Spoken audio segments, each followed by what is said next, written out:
বাংলাদেশের বর্তমান অচলাবস্থার অবসান ঘটানো উচিত। মানে বর্তমানে বাংলাদেশে কোনো অস্বাভাবিক পরিস্থিতি আছে, কোনো অন্তর্বর্তীকালীন পরিস্থিতি চলছে, এ সম্পর্কে যেমন ভারত কোনো রকম মন্তব্য করেনি, বাংলাদেশের অস্থিতিশীলতা সম্পর্কে যেমন কোনো মন্তব্য করেনি, তেমনি খুব গুরুত্বপূর্ণ বাংলাদেশের নির্বাচন কবে কিংবা বাংলাদেশে একটা দ্রুত নির্বাচন ভারতের প্রত্যাশা, এমন কোনো মন্তব্য বা এমন কোনো আলাপ দুই নেতার মধ্যে হয়েছে বলে বিক্রম মিশ্রির তরফে, ভারতের পররাষ্ট্র সচিবের তরফে জানানো হয়নি। আর আলাপ যেহেতু হয়নি, সেহেতু বাংলাদেশের প্রেস সচিব শফিকুল আলম, যিনি বাংলাদেশের তরফে আসলে সংবাদ মাধ্যমগুলোকে খবর দিচ্ছেন প্রধান উপদেষ্টার দফতর থেকে, তিনিও এ বিষয়ে কিছু জানাননি। আমার মনে হয় এই দুটো বিষয় ভীষণ ভীষণ গুরুত্বপূর্ণ, যে বাংলাদেশ আবারও ভারতকে মনে করিয়েছে এই বৈঠকে যে শেখ হাসিনা ভারতে আছেন এবং শেখ হাসিনাকে প্রত্যর্পণ করতে হবে। অন্যদিকে বাংলাদেশকে কোনোভাবেই যে ভারত মনে করিয়ে দিতে পারেনি বা কোনো উপদেশ দিতে পারেনি বা প্রশ্ন করতে পারেনি বাংলাদেশের অন্তর্বর্তীকালীন সরকারকে যে কবে নির্বাচন আর কবে আসবে নির্বাচিত সরকার,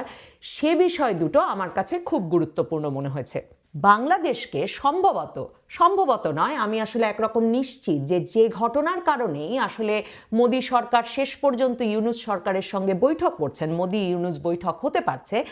বাংলাদেশকে আর ক্ষুব্ধ করতে চাইছে না মোদী প্রশাসন, মোদী সরকার। দেখুন, বাংলাদেশ ক্ষুব্ধ হয়ে উঠলে বা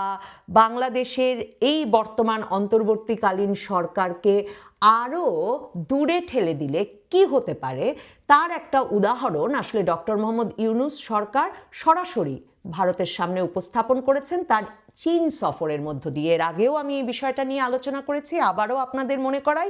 চীন সফরে গিয়ে ডক্টর মোহাম্মদ ইউনূস তার যৌথ যে বিবৃতি, শি জিনপিংয়ের সঙ্গে শীর্ষ বৈঠক হয়েছে, প্রথম দ্বিপাক্ষিক সফর তার চীনে, এবং গিয়ে তিনি সেখানে তিস্তা মহাপরিকল্পনায় চীনের বিনিয়োগের কথা বলে এসেছেন। চীন তিস্তা মহাপরিকল্পনা বাস্তবায়ন করবে সে আহ্বান জানিয়ে এসেছেন। তিনি বলে এসেছেন উত্তর পূর্বাঞ্চলের 7 রাজ্য ভারতের, 7 সিস্টার্স, তারা ল্যান্ডলকড, তারা স্থলবেষ্টিত,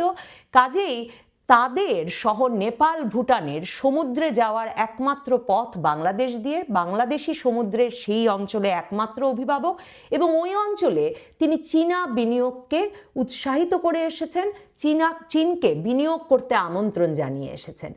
এবং ভারতে এই উত্তর পূর্বাঞ্চলের সঙ্গে আসলে ভারতের মূল ভূখণ্ডের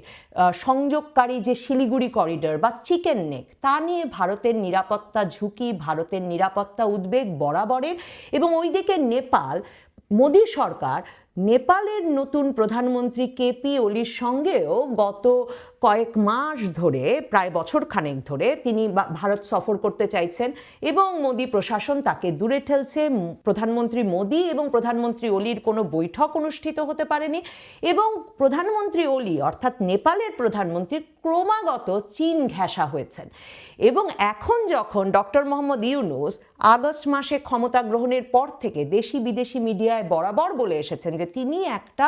আঞ্চলিক অর্থনৈতিক অঞ্চল গড়ে তুলতে দেখেন ভারতের উত্তর পূর্বাঞ্চল, নেপাল, ভুটান এবং বাংলাদেশের মধ্যে,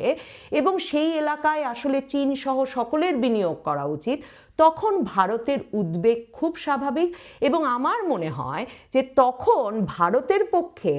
আরও দূরে ঠেলে দেওয়া ডক্টর মোহাম্মদ ইউনূসকে, কিংবা ডক্টর মোহাম্মদ ইউনূস সরকার কবে একটি নির্বাচিত সরকারের হাতে ক্ষমতা তুলে দেবে সেটা ভেবে ডক্টর মোহাম্মদ ইউনূস সরকারের সঙ্গে কোনো আলাপ আলোচনায় না যেয়ে চীনকে বাংলাদেশে, বিশেষভাবে চীনকে ভারতের উত্তর পূর্বাঞ্চল, নেপাল, ভুটানের কাছে আরও ঘেঁষতে দেওয়া, সেখানে আরও বিনিয়োগের ব্যবস্থা করা, সেটাকে বিপজ্জনক মনে করছে ভারত সরকার।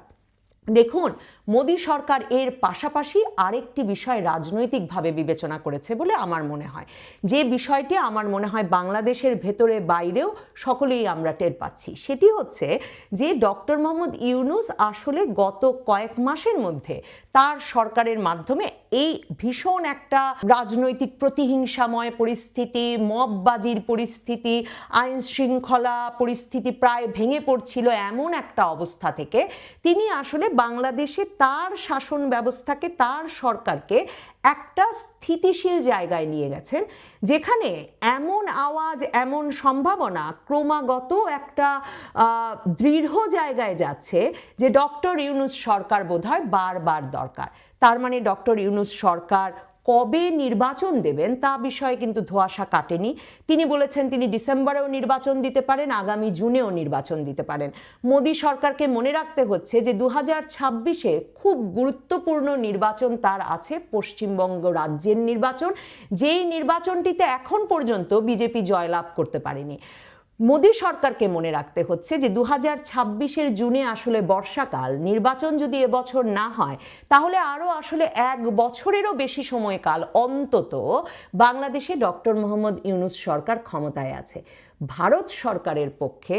আসলে একটি চীন ঘেঁষা বাংলাদেশ সরকার, যেই বাংলাদেশ সরকার রীতিমতো নেপাল, ভুটান, ভারতের উত্তর পূর্বাঞ্চল সব কিছুকে মাথায় রেখে একটা চীনা বিনিয়োগ অঞ্চল গড়ে তোলবার কথা স্পষ্টত প্রকাশ্যে বলতে পারেন, তাদেরকে আসলে আলোচনার টেবিলে তাদের সঙ্গে না বসার মতো ঝুঁকি নেওয়া সম্ভবত মোদী সরকারের পক্ষে এখন অত্যন্ত ঝুঁকিপূর্ণ হয়ে পড়ছিল। এবং সে কারণেই আমরা দেখলাম ভারতের পররাষ্ট্র মন্ত্রণালয় একেবারে একটা ইউটার্ন নিল। ভারতের পররাষ্ট্র মন্ত্রণালয় এই সপ্তাহ দুয়েক আগেও যে বৈঠক অসম্ভব, প্রধানমন্ত্রী মোদীর সময় হবে না বিমস্টেকে, এমন সব যুক্তি দিয়ে আসছিলেন, সেই বৈঠক অনুষ্ঠিত হলো বিমস্টেকের সাইডলাইনে এবং বৈঠক 40 মিনিট ধরে চলল। এবং বৈঠকটি বাংলাদেশ যেসব প্রসঙ্গে রুষ্ট হয় সেসব কোনো প্রসঙ্গ না তুলে ভারত শেষ করলো এবং বাংলাদেশকে এর আগে ভারত কড়া গলায় ধমকে এসেছে যেসব প্রসঙ্গ তুললে সম্পর্ক ভালো থাকবে না এমন সব কথা বলে, সেসব প্রসঙ্গ শুনে আসতে ভারতের প্রধানমন্ত্রী সে বৈঠক থেকে বাধ্য হলেন। আমার মনে হয় ডক্টর মোহাম্মদ ইউনূসের জন্যে এই সময়টি অত্যন্ত সুসময়, যখন তিনি অবশেষে ক্ষমতা গ্রহণের 8 মাস পরে একেবারেই শক্তপোক্তভাবে